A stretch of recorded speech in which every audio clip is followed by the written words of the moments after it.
Assalamualaikum warahmatullahi wabarakatuh.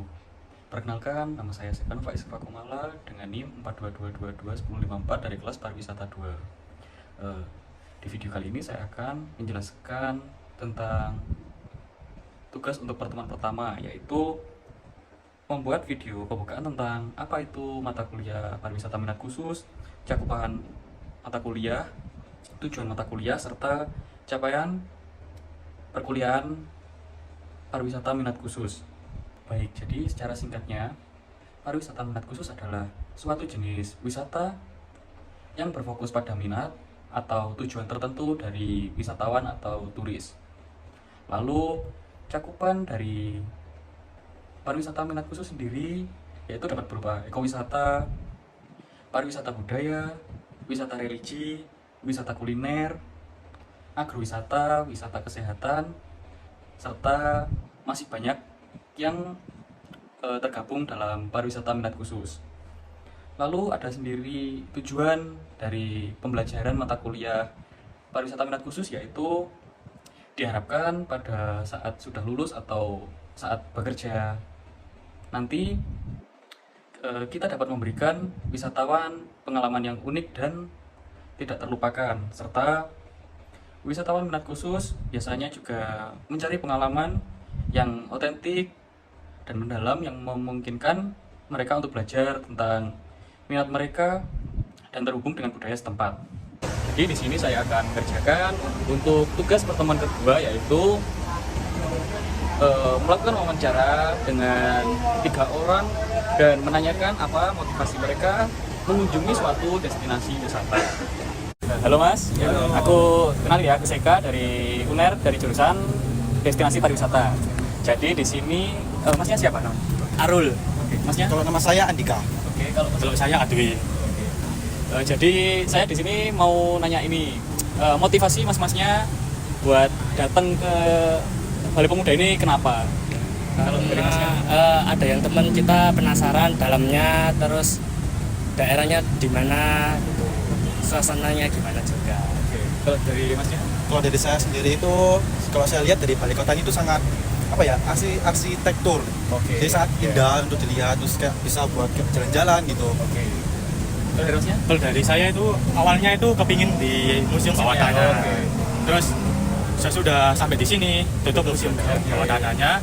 Terus jadinya kita keliling-keliling di sini dan akhirnya kita ngobrol-ngobrol di halaman balai kota. Oke.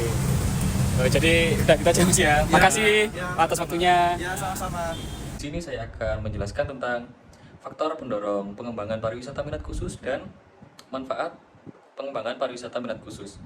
Yang pertama ada manfaat pengembangan pariwisata minat khusus.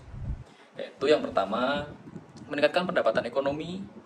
Lalu yang kedua, ada diversifikasi ekonomi. Yang ketiga, ada peluang karir. Yang keempat, ada pembangunan infrastruktur yang semakin masif. Lalu yang kelima, ada promosi warisan budaya agar tidak ketinggalan zaman oleh pariwisata-pariwisata yang berkembang saat ini. Lalu berikutnya ada peningkatan kesadaran terhadap pariwisata minat khusus. Lalu ada pembangunan komunitas. Berikutnya ada peluang untuk investasi dan membuka kemitraan. Lalu ada pembangunan pariwisata yang berkelanjutan, dan yang terakhir ada pelestarian warisan budaya. Akan menjelaskan langkah-langkah dalam mengembangkan keberlanjutan destinasi wisata minat khusus. Yang pertama, ada langkah-langkah yang perlu dikembangkan untuk keberlangsungan destinasi pariwisata minat khusus. Yang pertama ada analisis pasar. Jadi kita harus tahu kepada siapa kita akan menjual suatu destinasi wisata tersebut. Yang kedua ada pemilihan lokasi yang tepat.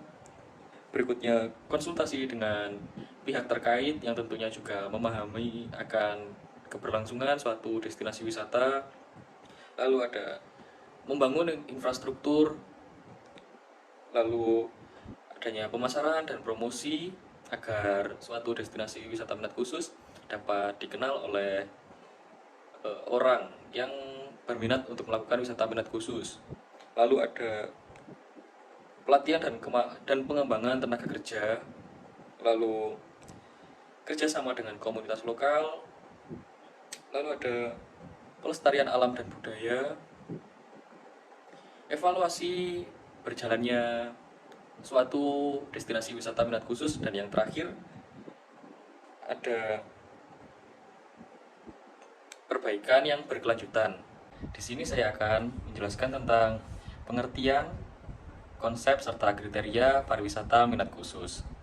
Pengertian pariwisata minat khusus sendiri yaitu orang yang berwisata ke suatu tempat dengan tujuan tertentu. Wisatawan yang melakukan wisata minat khusus akan memiliki pengalaman yang baru, petualangan, serta pembelajaran selama perjalanan wisata yang dilakukan.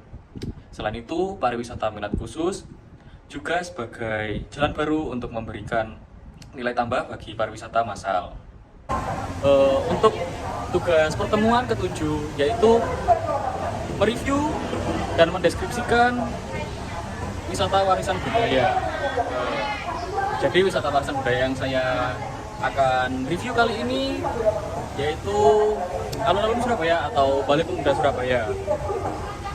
Mengapa saya mereview atau mau mendeskripsikan Balai Pemuda Surabaya sebagai wisata warisan budaya? Yaitu karena di sini bangunannya masih orisinal dari zaman kolonial Belanda. Jadi untuk bangunan di sini masih dikenal dengan nuansa dan juga budaya khas dari kolonial Belanda.